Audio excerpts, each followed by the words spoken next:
Hi. Women are very good at weaponizing sex. They use it before marriage to keep their boyfriends. They give it freely, and they do this because they know if they stop, their boyfriends will leave them. And for some reason, that forbidden fruit seems more tasty to them. But then once they get married, it's far too common for women to use sex as a way to manipulate, control, and deprive their husbands. And it completely changes. It does a flip-flop. It's completely backwards. It should be the opposite. Deprive your boyfriends. Don't give your boyfriend sex. Be sexually pure. Nothing good comes from giving sex to boyfriends. The guilt, the shame, pregnancy, abortion, using birth control, that's dangerous, STDs, comparing, just people don't understand the depths and the importance of a sexual relationship between a man and woman and how we are sexual beings.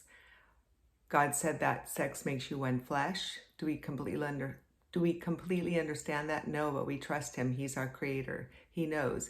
He commands that we flee fornication because he knows the damage that it does. Look at what it's doing to our country right now. John MacArthur did a great sermon on Romans 1 and how it starts off with a sexual revolution, then a homosexual revolution, and then God turns them over to reprobate minds, insanity, which we see in the transgender movement. So we must be very, very careful about using sex as a weapon before marriage to keep boyfriends or after marriage to deprive our husbands, to manipulate them, to punish them, to control them. We must not deprive our husbands. We must be freely available to them as God commands. God commands us to it's better to marry than to burn. And most people burn, especially men. And they marry because they want to have sex. They want to have children. They want to have a helpmeet.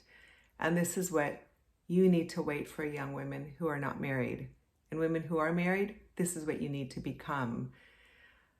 What about if you don't feel like having sex? Well, our obedience has nothing to do with our feelings. Nothing, women. It has to do with obeying God because he commands us to, and he knows what's good for us. We love our children, not based upon our feelings, but because God commands us to. You might feel more love towards one child than another, but you still need to act like you love that child deeply. The thing is that once we really start acting like we love our husbands, treating them with kindness, dwelling on the good in them, being available for them sexually, caring for them, our feelings will follow.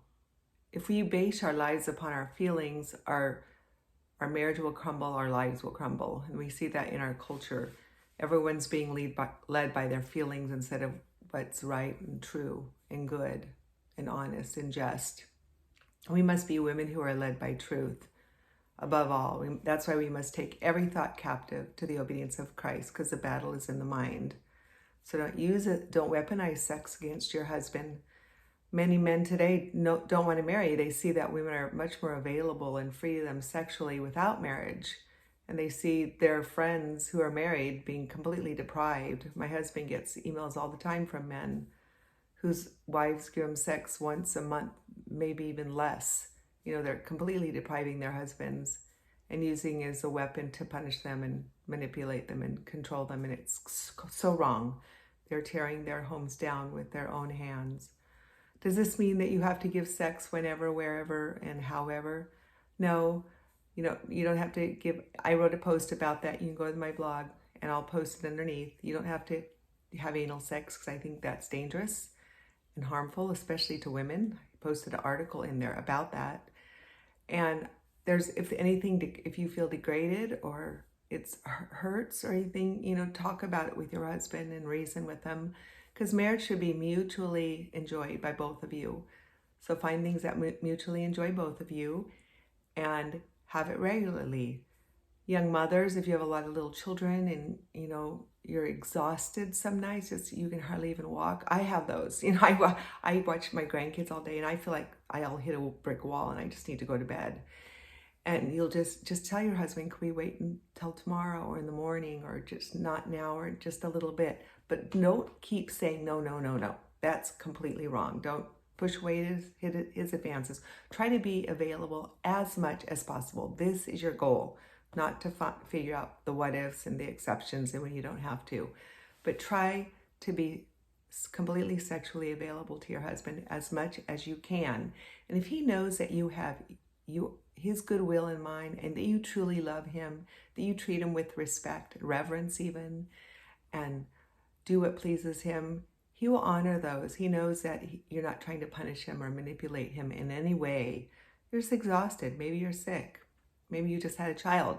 And there's different ways that you could satisfy him sexually. You can be creative that aren't harmful.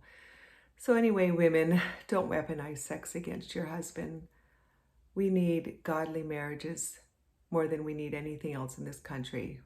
We need strong marriages, raising godly offspring. We need mothers at home, caring for their children, raising them, nurturing, disciplining them. And we can't, our goal isn't to change our nation or this country. It's just to be salt and light. And God's ways are all good. So let's just be salt and light where God has placed us. Be content, obey God, and trust him.